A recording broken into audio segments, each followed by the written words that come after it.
Oh, hi, hello, and welcome. This is Let's Talk About Myths, baby! And as always, I am your host and obsessor of all things mythological, Liv. Today I'm here with a very special conversation episode. You all have seen and hopefully listened to the bonus episodes that have been in my feed these last 6 weeks. You know I teamed up with the podcast network QCODE to bring you the Cupid podcast after show. Bonus episodes that were dedicated to breaking down the myths and characters of this original fiction rom-com musical, Cupid. And so today, I spoke with the creator of Cupid and the woman who voices Demeter herself, Katy Cavanagh Jupe. Katy and I had such a fun time talking all things myth, from the creation of the show Cupid and well beyond. We talked about each of our own loves of Greek mythology, favorite characters, both mythological and in QCODE's Cupid, and the wonders of the Olympians. Again, the real ones, quote unquote real, and the ones of this show Cupid. So if you're aching for more Cupid content, this episode is for you. And if you haven't listened to Cupid yet, which I mean, you should still, this episode is full of fun mythological talk regardless, just like all my conversations, so you're gonna love it. And probably you're gonna want to listen to Cupid afterwards. You can find QCODE's Cupid wherever you listen to this podcast, and loads of bonus episodes in my feed where you can hear me tell you all about the myths, characters, jokes, single-line mythological references that are found in that podcast. I had a lot of fun creating those bonus episodes. Huge thank you to Katy for speaking with me for today's episode, and to QCODE for working with me on these episodes. It's been a blast.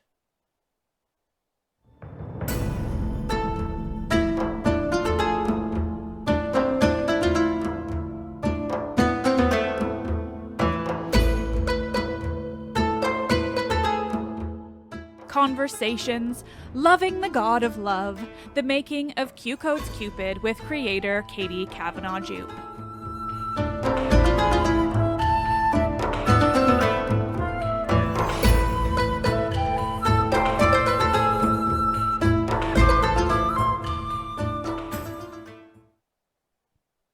Well, thank you so much for doing this. This is very exciting. I'm excited about Cupid and everyone to get to listen to it. Oh, me too. Thank you so much for having me on. It's exciting. Oh, very happy to. Anything for mythology, obviously. It's kind of my entire life. Well, I mean, I guess the biggest place to start in this is, why did you want to go with Greek mythology? What drew you to it? Do you have like a background, a long-standing love? What is it? I do have a long-standing love. I would say that I definitely do. I've always loved myths. I've always been drawn to them. I think they're just really compelling and fascinating. And I think they take can be told many times, and they never get boring. And the different ages you are, you connect with them in different ways. And for me, when I was growing up, they explained the darker aspects of things and the more troubling aspects of things, and I kind of loved that. And so I was very much on board right from the beginning, because it was Greek mythology. It's a very, very fun place to play. It really is. I mean, I have no complaints about like living my entire life within the realm of Greek mythology. Are you interested in other mythologies, or is it pretty primarily Greek for you too? It certainly is for me. No, I'll take any. I'm interested in any and all. Yeah. I think, and they're all sort of interlinked as well. They're all like, if you look at different ones, they seem to have the same patterns sometimes and the same characters almost. So yeah, no, I'm up for anything. Yeah, I think that's so fascinating about world myth broadly is because they were all developed to kind of answer the same questions of basic humanity and the world around them, that they do end up having all these different characters that seem so similar across world mythologies. Like no matter where people were in the world, they came up with similar things just because of the Yeah. questions that needed answering. Well, I feel like it's our unconscious, really, isn't it? It's the bit that we can't access Mm-hmm. logically, and then that's completely collective. So it's sort of very universal, I think. Yeah, Um, absolutely. yeah. Yeah. When it comes to, I mean, Cupid generally, like, did you come up with the whole broad idea? Like, did you want to focus on that god specifically, or was there something that, I suppose that is the question, but something that drew you to that god? No, I was approached with Mm. the idea about Cupid. Uh, you know, something happening to Cupid, him getting his heart broken, or some kind of rom-com about Cupid. And that was my starting point, which was quite funny. Cupid's quite interesting because we've really kind of stolen him, us humans. We've really sort of humanized Mm-hmm. the idea of Cupid, haven't we? And it's very commercial, and it's very, he's one of the more accessible gods, but probably not in the way that he is in mythology. Mm-hmm. I kind of immediately started to imagine if he wasn't that nice, and if he didn't believe in love, and I did look at the Cupid and Psyche myth, Mm-hmm. which is a really fascinating myth, but much more about Psyche, I think, than it is about Cupid. But he's certainly not very nice in Mm-hmm. that myth. Um, so yeah, I sort of took it from there and ran with it, really. Initially, sort of imagining a journey for him where he didn't believe in love, and then did, for whatever reason. I mean, I feel he feels like the right god to sort of start out jaded in a way because he's seen it all. So yeah, I think Yeah, he's well fitting for that. I find Cupid so fascinating as a character, just because, like, I mean, Cupid and Psyche is sort of our only major story about him that like features him as any kind of real character. And yeah. it's technically from Roman mythology, and of course, like his name, the name Cupid that everyone knows as Cupid, like is technically Roman. Obviously, my listeners I would be did very I did point that out right at the yeah. beginning. I was like, I'm does glad he you know? And I was like, shall I call all the other gods the Roman names, or should we, you know what I mean? And we were like, oh, it's fine. yeah. It'll be fine. Because Eros isn't as well known. But that's why I called Rose Rose. So I stuck Eros in there somewhere. I Yeah. love it. Okay, that's very Yeah. exciting for me. It's such a fascinating thing because that character so specifically is known by his Roman name in a way. Like a lot of the Roman names tend to be more popular. Like he's probably, I mean, Hercules, I would say, is probably the only one who's like above Cupid in terms of the name. We know the Roman name over the Greek. But of Yeah. course, Disney got away with it in Hercules, so Cupid can get away with it Yeah. too, right? It's We the can same get away thing. with it. Yeah. Yeah. Yeah. Eros doesn't Yeah. have the same connotation in English, at least. No. I think Eros has got more of a kind of, poet sort of, serious kind of connotations to it. Cupid's Mm-hmm. a bit more cheeky, you Mm-hmm. know, and mischievous, and a bit more like Puck from Midsummer Night's Dream, a bit more Yeah. kind of meddling in the ways of love, I think. Yeah, I think that's true. And a lot of the stories of that comes from like Ovid is a great example of sort of Cupid being fun and mischievous. And then again, he's going to be Cupid, so it's fitting. Yeah. Yeah. Was there anything uh in terms of like the mythology itself, did you just kind of want to work with the characters, or were you keen to include any kind of storylines from existing myths? Yeah, it was very much the characters, I think, initially, because I loved them. Mm. And I grew up, I was obsessed with Clash of the Titans and Jason and the Argonauts, and I used to watch them on a loop. So I've always been a little bit obsessed with Olympus. So I definitely knew I wanted to explore Olympus, and I also quite early on wanted to give it a bit of a modern spin.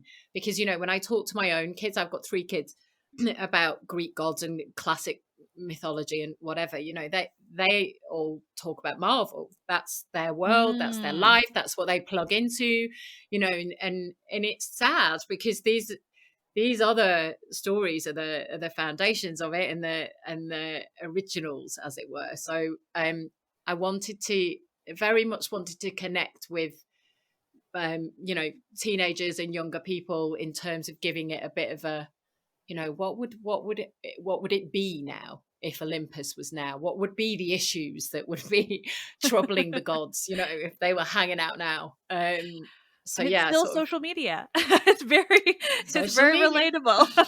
Yeah. I mean, it's just the whole concept of followers was like gold. I immediately just went, oh, of course, they go get followers. Yeah, Because that's what we all live and die by now. Yeah, and popularity also as well. You know, the you know, the whole competitiveness, which I love. It's so incredibly ruthless. It was just perfect, you know, for now. So I kind of very much started there. Yeah. I think it suits. I think Zeus specifically is such a perfect character to place in today's world. I have to admit, and for context of this bit, I've only been able to listen to the first 4 episodes so far. That's what's been ready for me. I get the sneak peek. Sneaky peek. Based on the first 4 episodes, all that I have access to right now, because I have to admit I finished it earlier today and was like, oh, I really actually I want to keep going, and I don't have them, and now I have to wait patiently. I still get them before everyone else, but I've appreciated Zeus in your take on him, particularly because for me, Zeus is the character that he's one of my favorites to use for comedic purposes, for just and connecting with like the nature of humanity and sometimes the awfulness of certain men, and so just to have his character feature in of different ways. There was like some great comment made by Hera that he's, you know, still working on his ability to like not get caught. I was like, yeah, that really suits. Well, they were I mean, you know, they're fascinating because there was no holds barred really in terms of relationships with humans and other gods. But then also all of the intricacies of the jealousy and the possessiveness and you know, I love Zeus and Hera. I love them, and I love them because Hera's so smart. You know, you kind of wonder how women have arrived where we have, because when we had these role models, they were pretty kick-ass, these goddesses. You know, Aphrodite as well, I absolutely love. And they're equal. You know, they're equals. They're not in any way under the thumb or bowing down to Zeus, even though he, you know, ultimately is the king. But I love the fact that he just changes his mind all the time, you know, or he just can't be bothered, or he just leaves, or he's just like, oh no, I don't care about that today. Or then he has this, you know, loses his temper and gives someone a terrible punishment, you know. So it's the whole kind of that unpredictable, lovely emotionality is very fun, and you can't do that with humans. When you're writing scenes for humans, they've got way more rules, you know. We're way more civilized. So it was very freeing. It was very freeing to write for them. I have to admit, Aphrodite is also one of my all-time favorite goddesses, so I was glad to see her so featured. And I have a thing for Aphrodite and Ares, which is great for Cupid, but so interesting because, of course, you know, in the mythology, she's married to Hephaestus, which, you know, I appreciate. It's interesting that I've heard Hephaestus featured, and now I'm like, well, I've only heard the first 4 episodes, so I don't know if there's any kind of reveal in this respect. But I do appreciate that Aphrodite's definitely she features heavily a little bit later. Wonderful. Yeah. And Aries. Yeah. Perfect. This episode will come out after too, so we don't have to worry about spoilers. I don't know. Okay, great. Told that. Great. It's more just what I have already heard versus I have the scripts, but like the point. Like, you just want to hear it, like that's what makes podcasts so much better. I was like, It's a lovely medium. It's really it's one that I've never written for before, so it's mm, my first time, and I'm kind of I've fallen in love with it. I think it's incredibly it's filmic. It's really filmic when you hear it 360, and the music as well has been so much joy to do. I've loved doing the music. So much fun. And each one, being so individual, it's been great, but it's been a real kind of learning curve and an eye opener, really, because I've not sort of ever appreciated how beautiful audio is. mm-hmm. Yeah, it must be so unique if you are used to working, with visual aspects as well. And what I find great about shows like Cupid and QCODE generally is this ability to make it like really fully immersive and dramatic with, the sound effects and the music and that 360, like you were saying.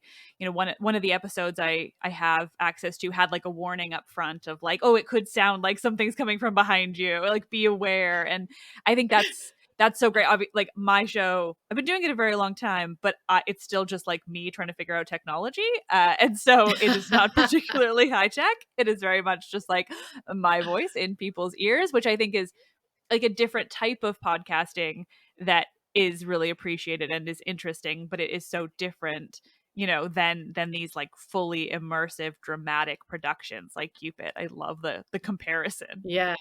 Yeah. I podcast, normally people think of people talking, don't they? And Hmm. if I mention it to people, it's a whole new experience, which I hope people really embrace.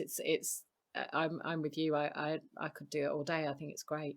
Yeah, it's so fun. Like for me, it works really well. I always need to be like doing something else while I'm taking in media like that. And podcasts are great because like I don't have to be like I can just be looking at something else while listening, and like Yes. it sets my Yes. brain in like the correct mindset for focusing Yeah. on Yeah. anything. Yeah. Well, I mean, God, my children they're always double screening. They're always multitasking and double Hmm. screening, and I think things are moving more into an audio space. Partly maybe because they've got the attention spans anymore of sitting with a 2.5 hour movie. I don't know, but it's very portable. It's so portable, which is also fantastic. Yeah, it's like, take a walk and enjoy something, go outside and then be listening to this Yeah. whole story. Like, yeah, it's an amazing way to be able to take in content and Yeah. and Yeah. especially in the way of these fictional ones where you get the full dramatic effect, you get the sound effects, you get the music. Like it's as if you're watching a show, but you can also be taking a walk or, doing running errands, Yeah. cleaning your house. Like it's just so Yeah. ideal.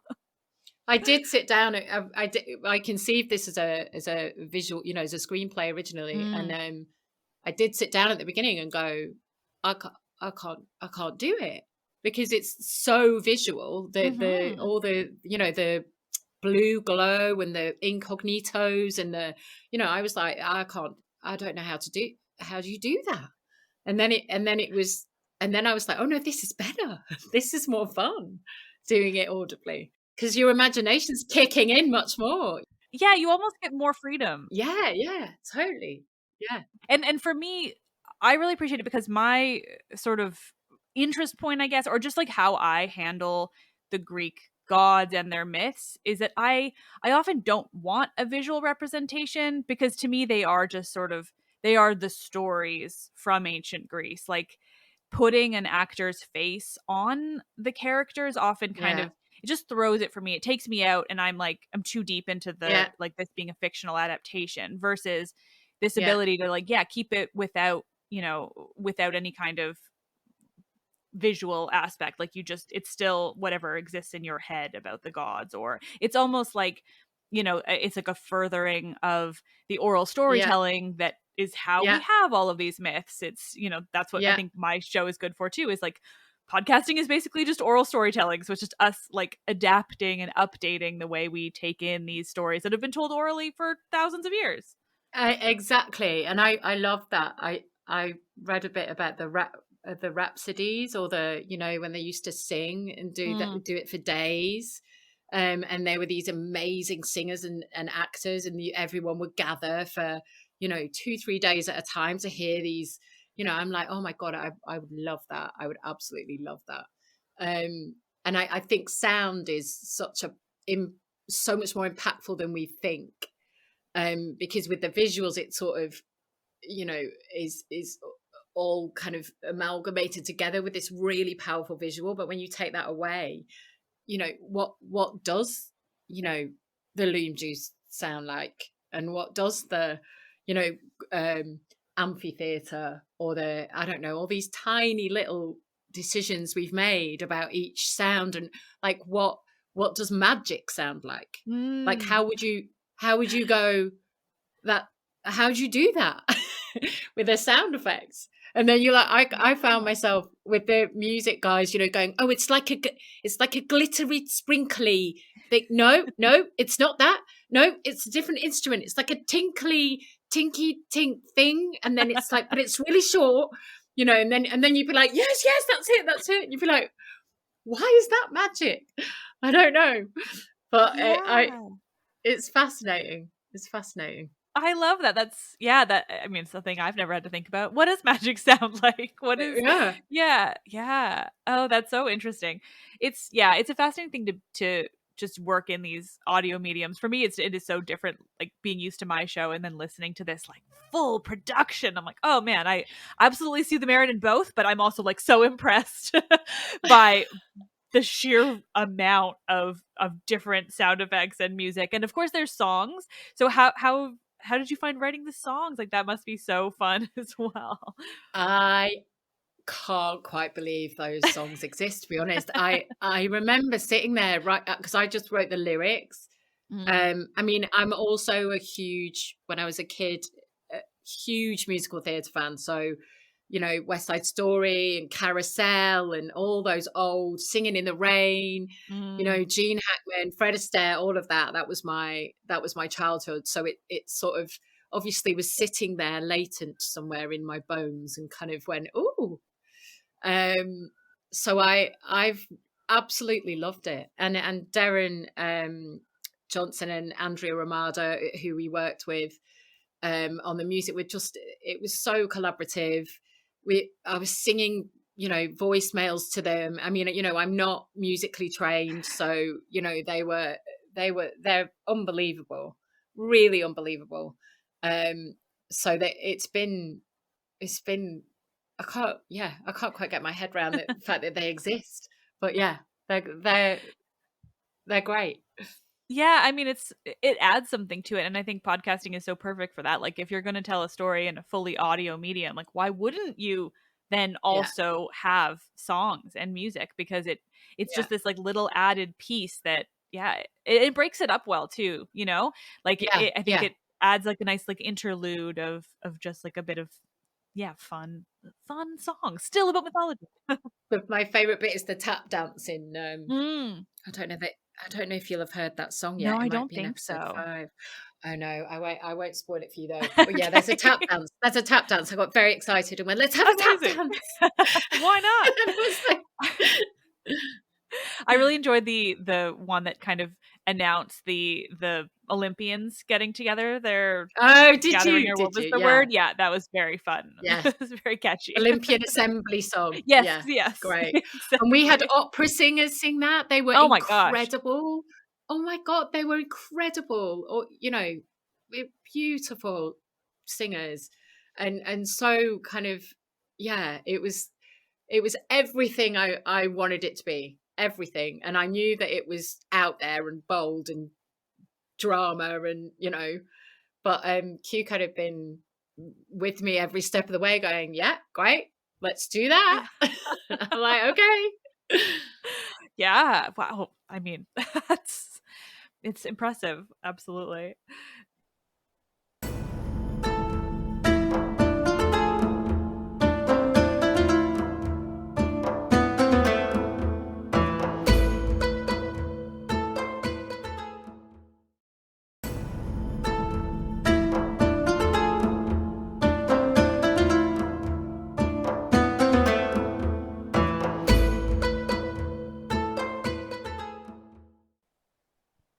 much like Greek did you want to keep in? And you know, you had to modernize it, and obviously so much of it is set in the States, but were you thinking about how much, you know, of the Greekness to retain within these gods?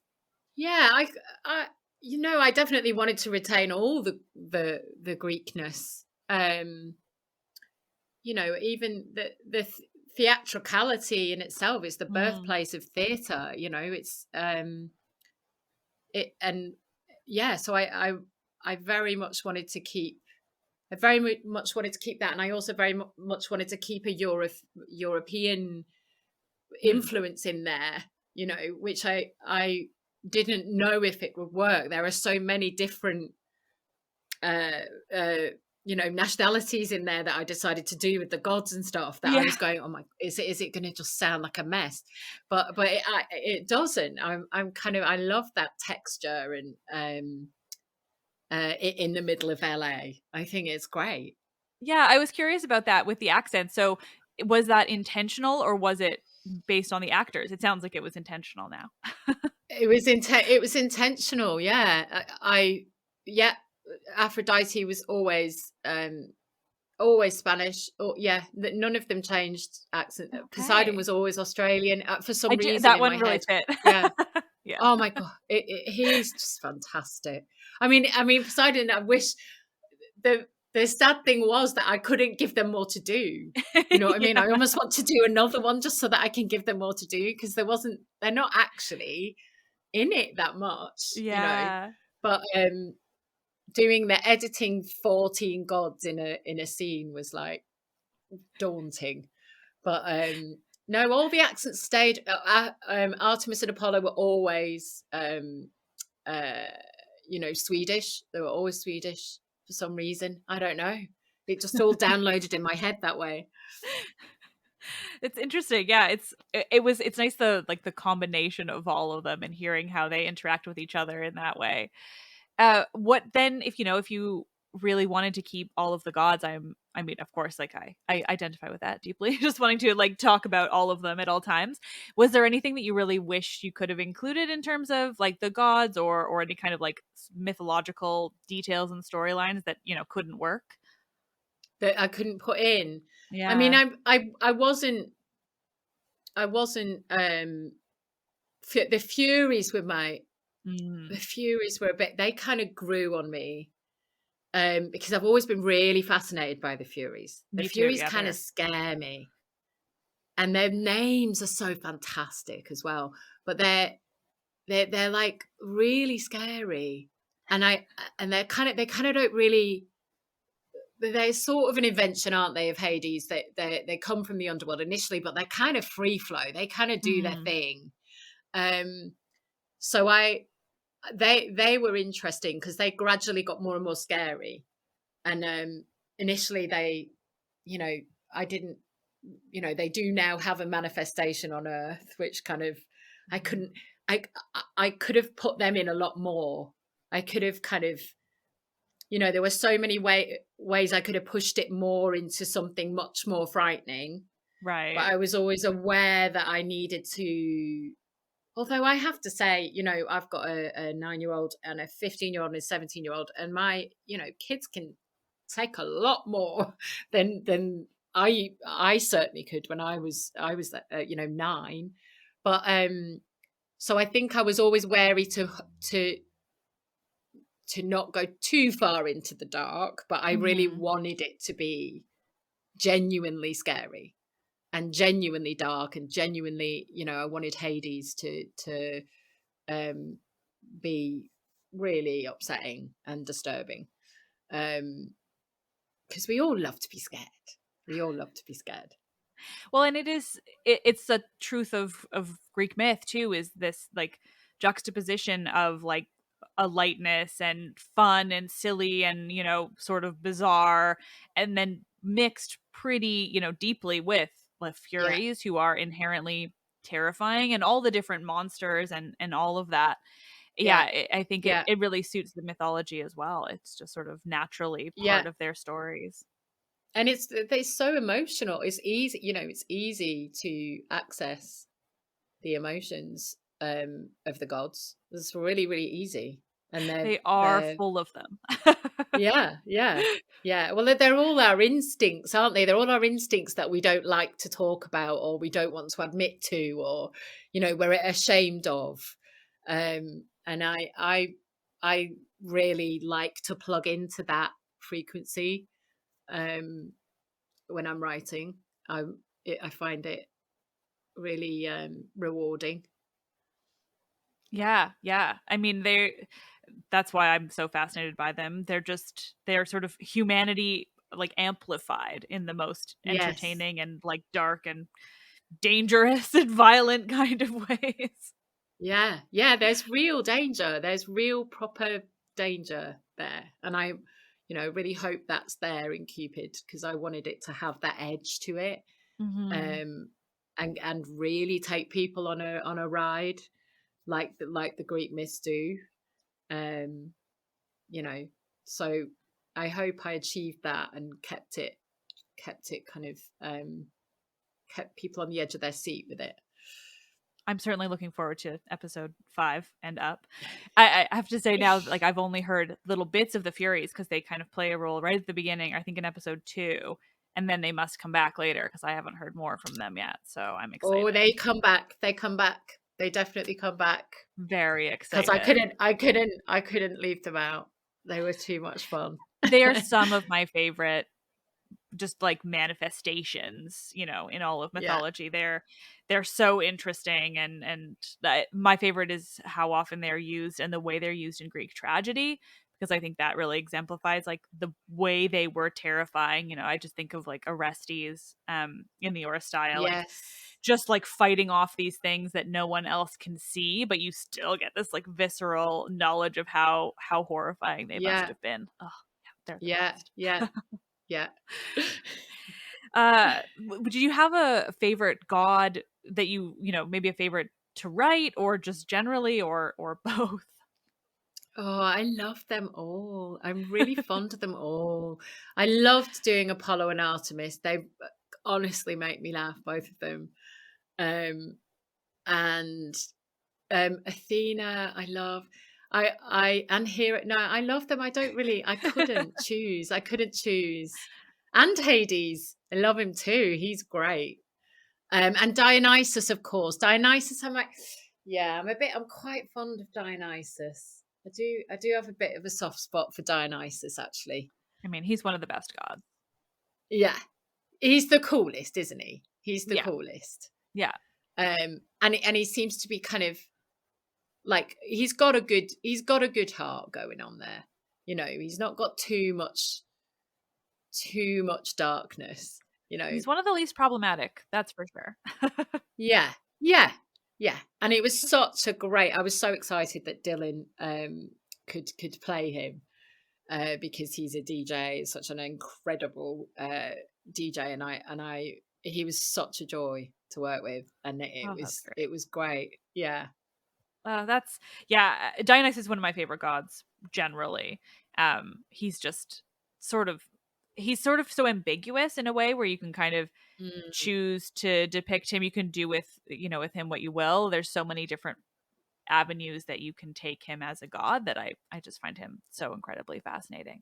But it's funny I even Yeah. ask that question of favorites, because it's the same answer every time anyone asks me who my favorite god is like, well, how do I feel in this given moment? Like this one's my favorite for this reason, and this one's my favorite for that reason, and like there's no way to choose. They're all so fascinating and in their own ways and Mm. for different reasons, and you just can't I'm possibly really, decide. I'm really interested in the. Is it Hestia? Mm. Is it Hestia? Because there's 12, right? There's 12, but there's 14. So I was like, who's Hestia? I was like, who is this woman? I don't know anything about her. Can I put her in? What's her special skill? Why haven't we heard about her? Oh my gosh, that is the age-old question. So my favorite thing about the Olympians generally is, you're right, there are 12, but there are 14. But there are 12. Okay. So there are officially 12. Like the number used is 12, but depending on the source and the time frame and which of the generations that you look at in like the broad like 1,000 years of Greek mythology developing, there are a total of 14 different gods included in the 12. So Dionysus isn't always an Olympian. Yes. Hestia isn't always. I think it's Demeter isn't always, and Hades Oh, isn't really? always. Yes. Because Demeter and Hades, Demeter was sort of in it a lot more. I was really interested. One of my favorite myths is the Persephone Mm-hmm. myth. And I really remember that having a big impact on me, and the idea that she was mourning her child and for 6 months of the year. And I remember just the injustice of it really did my head in, and I was like, but she has to get her back. And then you're like, but how is that? That's why I love them. They just don't sort it all out for you. But I wanted her to have, like a big denouement with Hades. And I think maybe if I manifested it in a different way, I would bring Demeter into it a lot more, because she's great and very wise and very powerful. And apart from the fact that I wouldn't want to write all the rhyming couplets that I would have to write because they took me ages. I can't imagine. I'd be there for ages. And then I was going, I can't improvise, because I actually played her. So, and then I was like, I can't improvise. It's Demeter because I can't it's really hard doing the rhyming thing. So yeah, I don't think I could write a whole piece with all of the rhyming in it for her. But yeah, she's really interesting, character. Yeah. And her old enmity with Hades, I find really there's a lot there to play with. Absolutely. Her story with Persephone and Hades is one of my favorites as well, and it's become very, very popular these days, looking at Hades and Persephone. And I think often Demeter's trauma gets left out, in favor of Hades and Persephone. And so I appreciate even hearing just the way you describe her, because I agree. Like I think and then obviously the whole point of that whole story, because it's the Homeric hymn to Demeter, but is her pain and her looking for her daughter and like her experiences. And so I think, making her, an important piece in the story is great. She deserves more focus. She deserves it. Yes. Yeah. But Hestia is an interesting character, just since you brought her up. There is like almost nothing to know about her, which is what makes her so interesting. She was one of the most important goddesses ever, because she's the goddess of like the home and the hearth within your home. So she's like the everyday goddess, in a way that like people would have worshipped and thought about her every single day. Like every time they made food, every time they just like kept themselves warm and healthy in their homes, they would have thought about her. But she doesn't figure into any stories at all. So she was like vital from a day-to-day perspective, and is like almost completely unrepresented in actual like stories and sources that exist today. It's really interesting that way. That's really interesting, isn't it? Yeah, she's just this like enigma. Women. Yeah. Important, extremely but very important. But could you just be invisible for a minute? Exactly. Yeah. Yeah.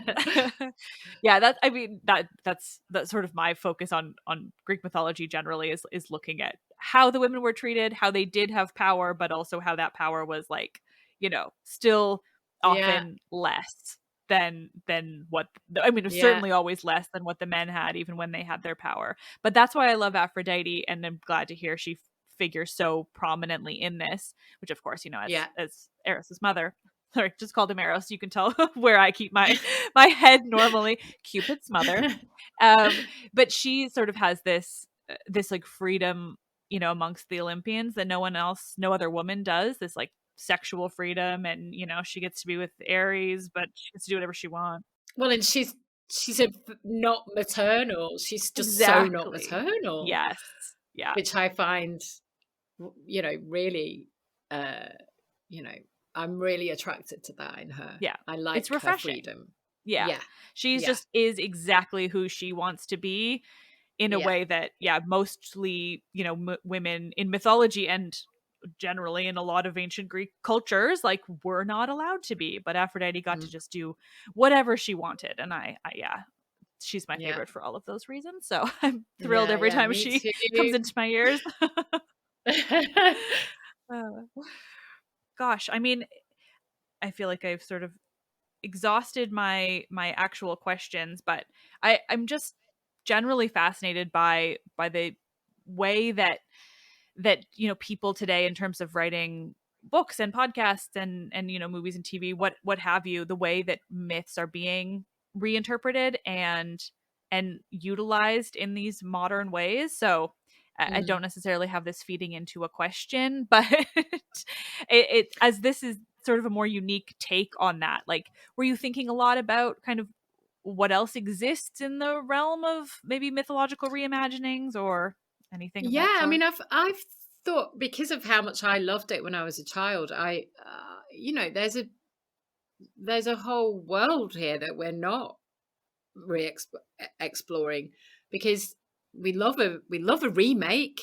There's it fascinates me that we haven't just dive deep into these stories more than we have, because it's everybody's always looking for IP, and it's right there. Mhm. I constantly pick up novels and books that are reimaginings of the Trojan War, and and I never ever walk away from those stories unchanged. I never they're so rewarding psychologically, um emotionally, magically. I'm a total sucker for a bit of magic, and I don't think as adults we should have to do without that. I think we all need it. Um so yeah, I very much feel very passionate about that whole universe, and reimagining it and bringing it back, just putting life back into it, because then my kids, for example, absolutely love Cupid and all the Olympians, and we've had so many conversations about them. But it's immediate. It's like they're totally in, they totally get it. um they're not worried about it. And it's a way of us working through the darker aspects of ourselves and the Mhm. troubling aspects of ourselves safely. um and every child needs that. Every child needs to do that, and adult. Yeah. Yeah. Yeah, adults too. That's the key. No, I think there are countless books coming out, these days. There seems to be like 5 to 10 a year of Yeah. mythological retellings, but I think not enough in other media. So I was thrilled to hear about Cupid. And there's I- I'm glad that there are so many books as well, but it is nice to have these sort of different takes and these Yeah. different ways of looking at the stories. Do you have a favorite book? Sorry, also overusing. I love Song of Achilles, and Mm-hmm. is it Madeline Miller? Yep. Song of Achilles and Circe. Circe, Mhm. I cried for about a week after I read that book. Um, and Song of Achilles, I think, is one of the most beautiful books I've ever read in my life. I would agree there, And yeah. she just blows my mind. Her talent at reimagining, um, this material in a modern way that is so deeply, deeply reaches right down inside you. Mhm. I'm a bit in awe of her. So I think those are probably my top picks. I think they might be making a TV of Circe potentially. I think maybe. Somebody bought the rights years ago, but Yeah. yeah, it might have fizzled. Like, definitely they optioned it, but Uh, that was right after it came out, so I still have high hopes, but yeah, I know, you never know with books getting optioned in that way. They often just sort of disappear, and then we're all just left to yeah. wonder what happened. Yeah. Oh, they need to do that. But I think that it's interesting that there aren't more movies and visuals, Mhm. that, because it is so visual. Yeah. Um it's and erotic, and it doesn't have to be. PG-13 is very No, much not it typically is not. in a lot of ways. You really have to I was force holding it. back. Yeah. No, I was kind of like, I better not go there. There were a couple of lines that I had to cut that made me really sad. Oh, But do tell. no, I can't. I'm No. not going to say because they made me cut them. Oh. But no, they were a little bit too far. Not PG-13 enough. It is. I mean, Greek mythology isn't like, so every once in a while somebody will ask me if I would make a children-friendly version of my show, and I'm just like, I would have to lie. I would have to. That wouldn't be the myths. I'm sorry. Yeah. No, don't ever do that. Don't ever do that. No. I'm not child-friendly enough as a person to even attempt it. No, I think the Greek myths are meant to be, violent and scary and sexual. Absolutely. That's like 90% of the stories. And, it's honest. So I think finding somewhere in the middle where, PG-13, I think, is good. Like anything younger than that, you're in trouble. I love that Aphrodite and Cupid in my podcast, have got such a dysfunctional relationship. And that was heaven to write, because she's just not having it that he would love anyone but her. And in that really messed up mother son, but she doesn't really care about him that much anyway. But is the dysfunction. I mean, I'm trying to think, are there any Olympian gods that have a great relationship? No. Is there a couple? I mean, there just aren't. Is there not? Definitely not. No, there. I mean, I think that the only couple that seems to love each other, and not to say that anything else in their relationship is good, because I think it's Aphrodite and Ares. They're the only ones that actually seem to love each other, but she's not married to him. They've got a genuine passion. Yeah, but she's married to someone else, so like inherently they do not have a good relationship.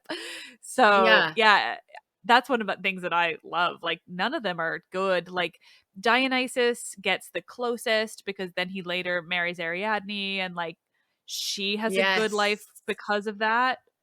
But even still, like, they don't, as a couple, they don't figure into any stories as like gods, and certainly not as like Olympians, even though technically she becomes a god with him. But I mean, I think Greek mythology is just full of mess in the best way.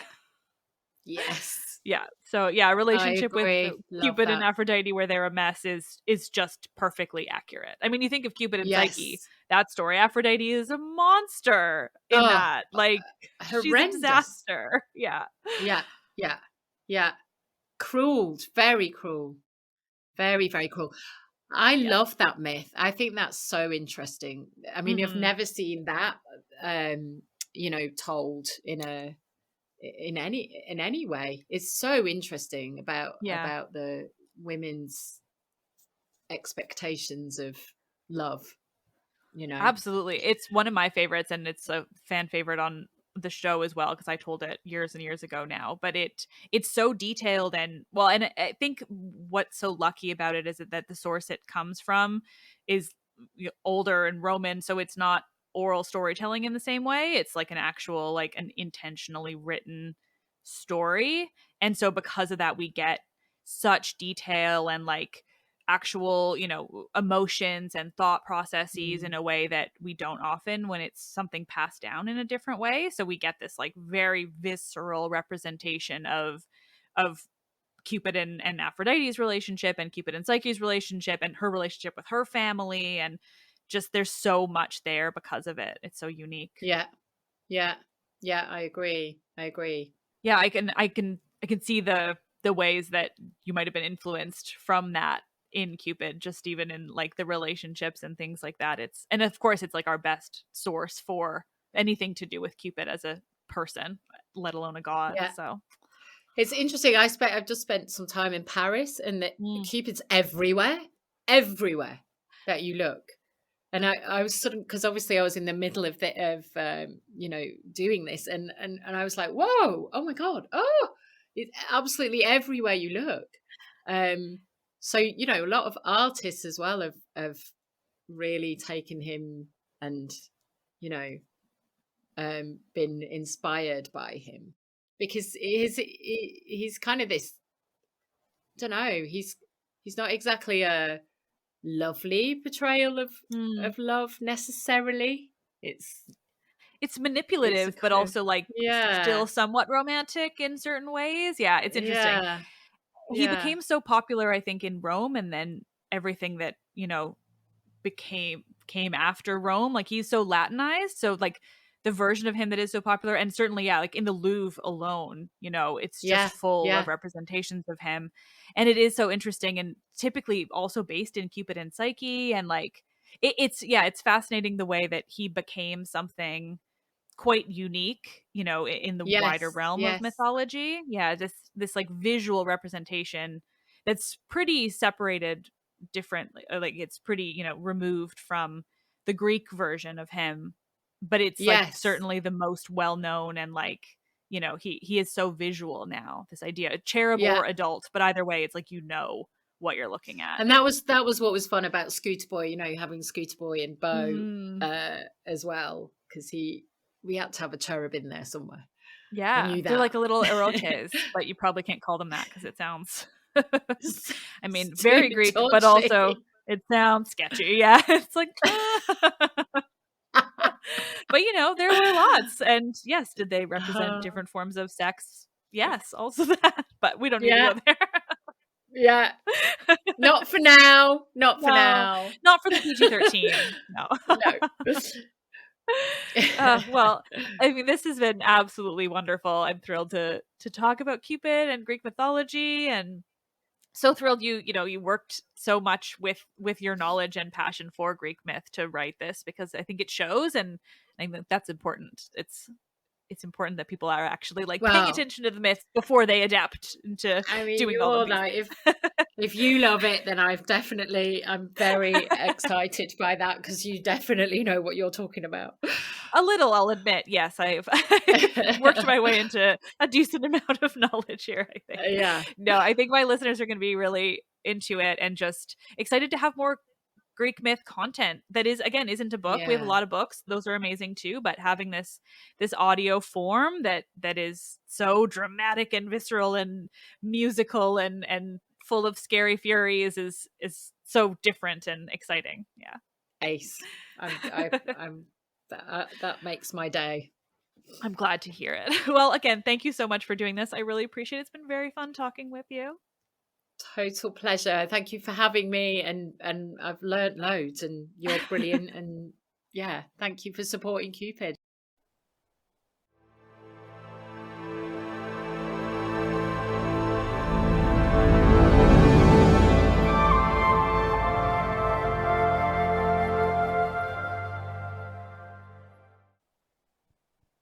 Nerds. Thank you for listening. You're super cool. It was so fun speaking with Katy about this. I'm obviously just always thrilled for there to be more mythological content in the world, more reception, more interpretations of the Greek gods and their stories.